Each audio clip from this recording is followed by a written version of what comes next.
If DR Congo's conflict can be brought to an end, it might then move on to the next phase of building the functionalities of a state, something that has already been tested on a tiny island nation a world away.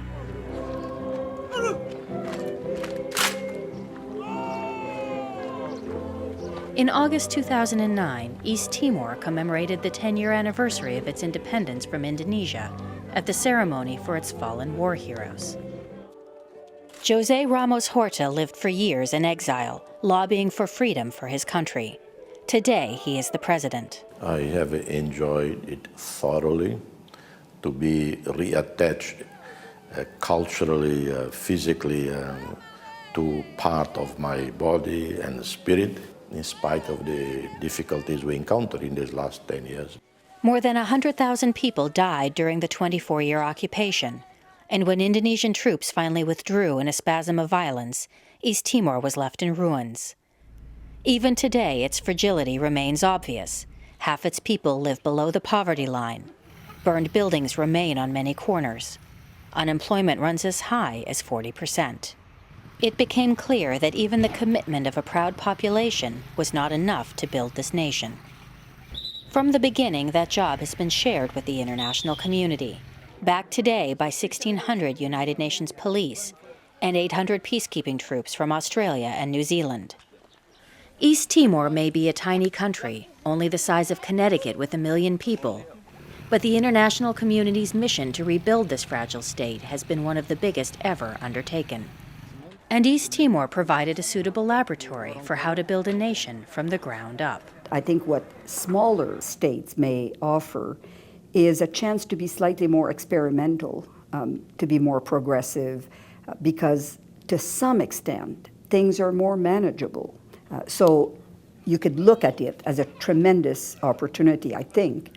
East Timor was essentially accompanying an emerging state.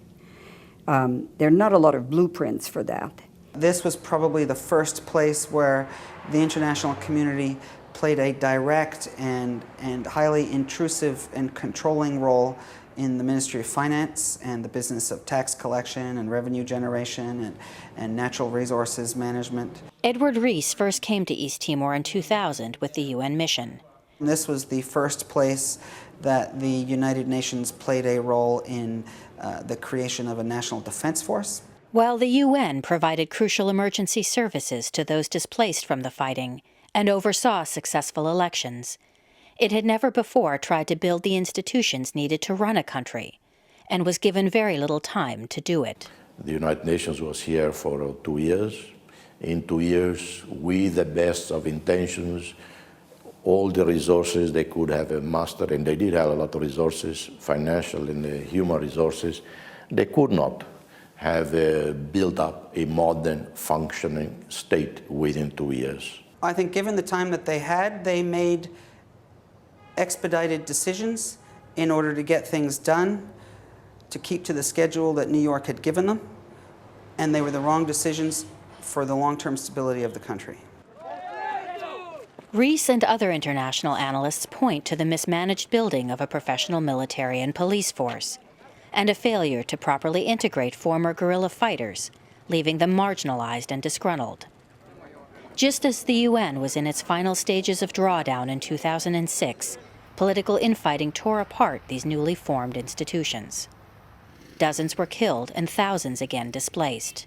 What you had, I think, on the one hand, is a great appetite for those who were constructing their country to be free as soon as possible to take over that responsibility.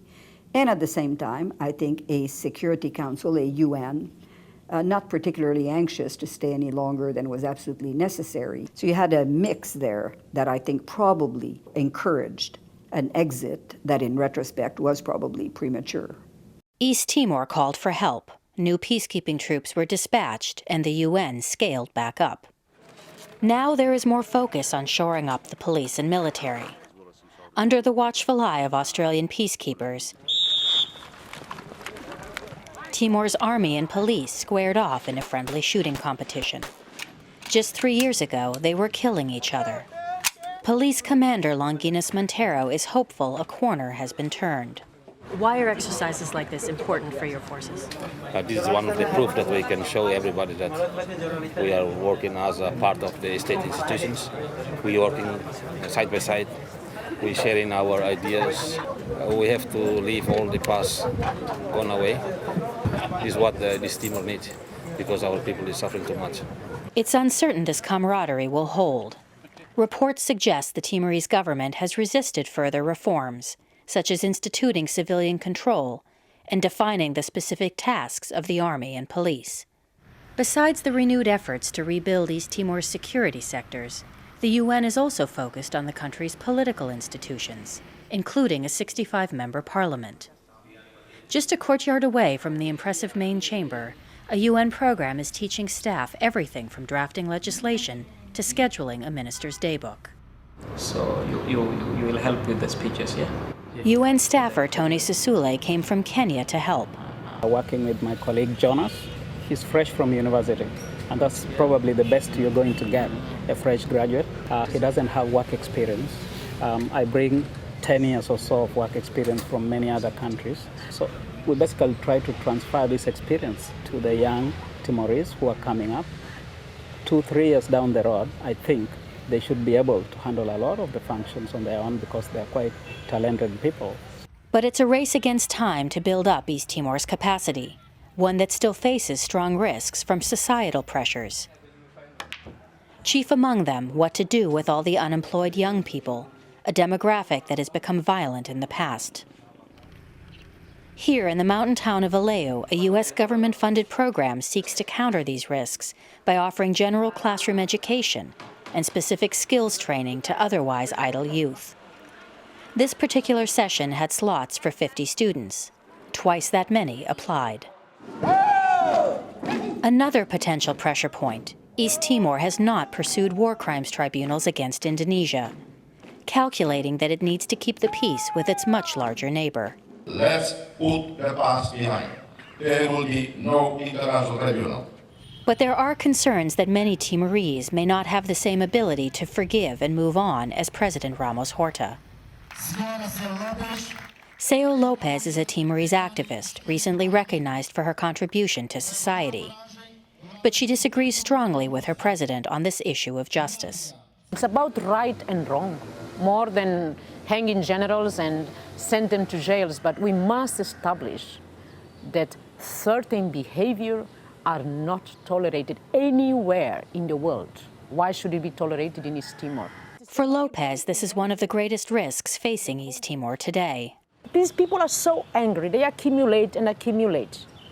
When there is an opportunity for all the closets to be open, because someone put a flame somewhere, it takes seconds, because it's just underneath the first skin of the surface. And this is still a very high risk.